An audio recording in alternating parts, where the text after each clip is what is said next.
Renungan Pagi Maranatha oleh Ellen G. White, 24 Januari 2026. Mari kita berdoa.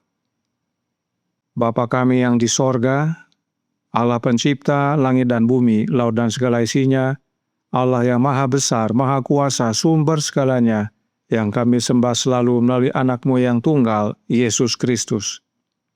Terpujilah Yesus, anak Allah yang maha tinggi, yang adalah gembala kami yang baik. Pada pagi hari ini kami bersyukur boleh bangun dan berbakti, dan sebagaimana membaca dan mendengarkan nasihat firman-Mu, kiranya ini menjadi sukacita bagi kami semua, karena umat yang sisa tidak akan gagal.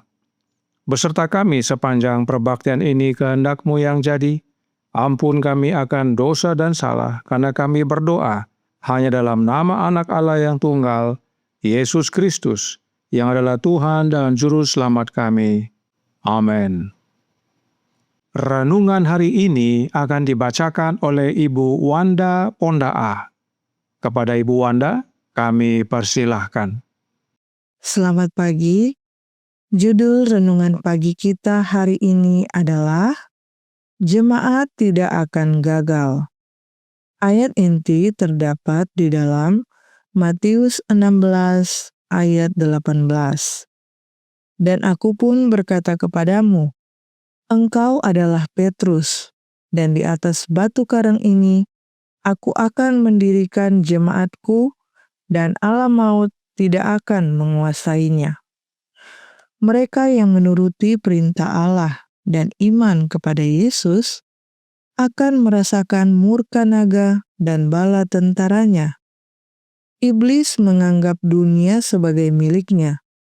Ia telah menguasai gereja-gereja yang murtad. Tetapi di sini ada satu kelompok kecil yang menolak kekuasaannya. Jika setan dapat melenyapkan mereka dari bumi, kemenangannya akan sempurna, sebagaimana ia menggerakkan bangsa-bangsa kafir untuk membinasakan Israel. Demikian pula dalam waktu dekat, ia akan membangkitkan kuasa-kuasa jahat di bumi untuk membinasakan umat Allah. Satu-satunya harapan mereka adalah pada belas kasihan Allah. Satu-satunya pertahanan mereka adalah doa. Pengalaman sulit yang dialami umat Allah pada zaman Ester bukanlah hal yang hanya terjadi pada masa itu.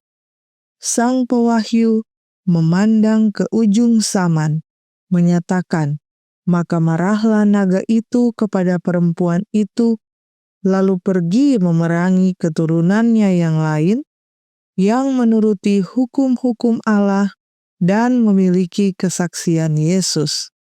Wahyu 12 ayat 17. Sebagian dari mereka yang hidup hari ini akan melihat kata-kata ini digenapi. Murka iblis semakin besar ketika waktunya semakin singkat, dan pekerjaan penipuan serta kehancurannya akan mencapai puncaknya pada masa kesusahan. Ia akan melakukan mujizat untuk menipu. Ia akan menegakkan kuasanya sebagai yang tertinggi. Gereja mungkin tampak seolah-olah akan jatuh, tetapi tidak akan jatuh. Gereja tetap berdiri, sementara orang-orang berdosa di Sion akan dipisahkan. Sekam dipisahkan dari gandum yang berharga. Ini adalah ujian yang berat, tetapi harus terjadi. Hanya mereka yang menang oleh darah anak domba dan oleh perkataan kesaksian mereka yang akan ditemukan bersama orang-orang setia dan benar, tanpa noda dosa, tidak terdapat dusta di dalam mulut mereka. Allah menyatakan bahwa sekalipun seorang ibu dapat melupakan anaknya, Aku tidak akan melupakan engkau. Allah memikirkan anak-anaknya dengan kasih yang paling lembut dan menyimpan sebuah kitab peringatan di hadapannya, agar ia tidak pernah melupakan anak-anak yang berada dalam pemeliharaannya. Demikianlah bacaan renungan pagi kita hari ini. Terima kasih. Tuhan Yesus memberkati. Terima kasih atas penata layanan Ibu Wanda. Tuhan Yesus memberkati. Selamat pagi saudaraku dalam Tuhan. Selamat Sabat. Pekabaran renungan pagi hari ini penting sekali untuk dipahami dengan benar. Dikatakan dalam Maranatha halaman 32 paragraf 2. Mereka yang menuruti perintah Allah dan iman kepada Yesus akan merasakan murka naga dan bala tentaranya. Iblis menganggap dunia sebagai miliknya. Ia telah menguasai gereja-gereja yang murtad. Tetapi di sini ada satu kelompok kecil yang menolak kekuasaannya. Jika setan dapat melenyapkan mereka dari bumi, kemenangannya akan sempurna. Jemaat yang tidak akan gagal atau tidak akan jatuh tersebut adalah kelompok yang kecil. Nah, apakah ciri-ciri dari kelompok yang kecil ini? Wahyu 12 ayat 17 berkata, "Maka marahlah naga itu kepada perempuan itu, lalu pergi memerangi keturunannya yang lain, yang menuruti hukum-hukum Allah dan memiliki kesaksian Yesus." Inilah ciri-ciri dari umat sisa tersebut. Dalam bahasa Indonesia disebut keturunannya, namun dalam versi King James dikatakan the remnant, yang artinya umat sisa. Jadi, ciri-ciri umat sisa, yaitu kelompok yang kecil tersebut adalah menuruti hukum Allah dan memiliki kesaksian Yesus. Apakah kesaksian Yesus itu? Wahyu 19 ayat 10 berbunyi, "Maka tersungkurlah aku di depan kakinya untuk menyembah dia. Tetapi ia berkata kepadaku, janganlah berbuat demikian. Aku adalah hamba sama dengan engkau dan saudara-saudaramu yang memiliki kesaksian Yesus. Sembahlah Allah, karena kesaksian Yesus adalah roh nubuat." Jadi, umat sisa adalah umat yang menuruti hukum Allah, yaitu perintah Allah atau firman Allah, dan memiliki roh nubuat. Sekarang, siapa Allah yang dimaksudkan? Masih dalam buku Wahyu, kita temukan jawabannya dalam Wahyu 1 ayat 6. "Dan yang telah membuat kita menjadi suatu kerajaan, menjadi imam-imam bagi Allah, Bapanya, bagi dialah kemuliaan dan kuasa sampai selama-lamanya. Amin." Allah adalah Bapanya Yesus. Karenanya Allah itu adalah Bapa. Jadi, kita menuruti hukum atau perintah atau firman-Nya Bapa dan memiliki kesaksian anak Allah, yaitu roh nubuat. Inilah ciri-ciri dari umat sisa, the remnant. Nah, jika kita melihat gulungan kain, kain sisa adalah kain yang sudah dekat dengan batang gulungannya. Itu sebenarnya bukan sisa, tetapi itu adalah permulaan dari gulungan kain tersebut. Karena itu, umat sisa adalah bagian dari jemaat yang mula-mula, jemaat permulaan. Nah, kapan jemaat mula-mula muncul? Yaitu setelah kenaikan Yesus dan pada waktu Roh Kudus dicurahkan pada hari Pentakosta. Oleh sebab itu, siapa yang disembah oleh jemaat mula-mula adalah sama dengan yang disembah oleh umat yang sisa. Buku Wahyu memberikan informasi singkat akan hal ini dalam Wahyu 12 ayat 17 dan Wahyu 1 ayat 9. Wahyu 12 ayat 17 sudah kita baca dan kita baca Wahyu 1 ayat 9 yang berbunyi, "Aku Yohanes, saudaramu dan sekutumu dalam kesusahan, dalam kerajaan dan dalam ketekunan menantikan Yesus, berada di pulau yang bernama Patmos oleh karena firman Allah dan kesaksian yang diberikan oleh Yesus." Menuruti firman Allah sama dengan menuruti hukum Allah, dan memiliki kesaksian Yesus sama dengan menerima kesaksian yang diberikan oleh Yesus. Dan Allah yang dimaksudkan adalah Allah Bapa. Inilah iman Yohanes yang adalah perwakilan dari jemaat mula-mula. Artinya, iman jemaat yang sisa atau the remnant harus sama dengan iman Yohanes. Mari kita sandingkan kedua ayat ini supaya lebih jelas lagi.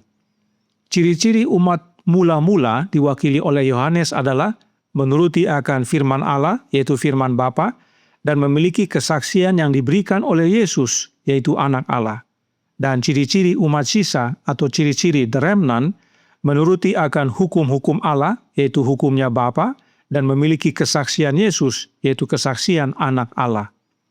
Ciri-ciri umat sisa sama dengan ciri-ciri umat mula-mula. Umat sisa itu bukan gereja Advent yang sekarang ini. Umat sisa itu adalah umat yang memiliki Allah, yaitu Bapa, dan memiliki Yesus yang adalah Anak Allah. Umat sisa tidak percaya Trinitas. Dan kepada umat sisa inilah murka iblis semakin besar. Dikatakan dalam renungan pagi hari ini, Maranatha halaman 32 paragraf 4. Murka iblis semakin besar ketika waktunya semakin singkat, dan pekerjaan penipuan serta kehancurannya akan mencapai puncaknya pada masa kesusahan. Ia, yaitu iblis, akan melakukan mujizat untuk menipu. Ia akan menegakkan kuasanya sebagai yang tertinggi. Gereja atau jemaat mungkin tampak seolah-olah akan jatuh, tetapi tidak akan jatuh. Gereja, yaitu jemaat, tetap berdiri, sementara orang-orang berdosa di Sion akan dipisahkan. Sekam dipisahkan dari gandum yang berharga. Inilah ujian yang berat, tetapi harus terjadi. Hanya mereka yang menang oleh darah anak domba dan oleh perkataan kesaksian mereka yang akan ditemukan bersama orang-orang setia dan benar, tanpa noda dosa, tidak terdapat dusta di dalam mulut mereka. Jemaat sepertinya jatuh karena ulah setan, tetapi tidak. Jemaat tetap berdiri, yaitu jemaat umat sisa, the remnant. Kenapa tetap berdiri? Karena mereka menang oleh darah anak domba. Darah anak domba artinya hidup anak domba, sebab darah itu adalah hidup. Dan hidup anak domba yang adalah rohnya Kristus, itulah yang menjadi milik daripada umat sisa. Kemenangan umat sisa hanya dengan menerima rohnya Kristus, agar Kristus tinggal di dalam umat sisa dan Yesus tinggal di dalam umat yang sisa. Inilah the remnant yang tetap teguh berdiri meskipun banyak tantangan melanda kehidupan mereka. Kiranya ini menjadi panggilan bagi kita semua. Tuhan memberkati, saya bawa dalam nama Yesus. Amin. Mari kita berdoa. Bapa kami yang di sorga, Allah pencipta langit dan bumi, laut dan segala isinya, Allah yang maha besar, maha kuasa, sumber segalanya, yang kami sembah selalu melalui anak-Mu yang tunggal, Yesus Kristus. Terima kasih atas nasihat yang menguatkan dan panggilan yang penting bagi kami semua, yaitu agar menjadi bagian daripada umat yang sisa, kelompok kecil, the remnant, yaitu umat-umat yang menuruti akan perintah-Mu ya Bapa, firman-Mu ya Bapa, dan memiliki kesaksian anak-Mu, kesaksian Yesus Kristus yang adalah roh nubuat. Dan inilah ciri-ciri umat yang sisa tersebut. Karenanya tolong kami ya Bapa, karuniakanlah roh anak-Mu dalam hidup ini, sebab hanya dengan menerima roh anak Allah, itulah wujud kami menerima darah anak domba yang memampukan kami untuk menang melawan segala serangan setan. Hingga pada akhirnya saat Yesus datang, kami semua didapati benar dan layak mewarisi kerajaan sorga.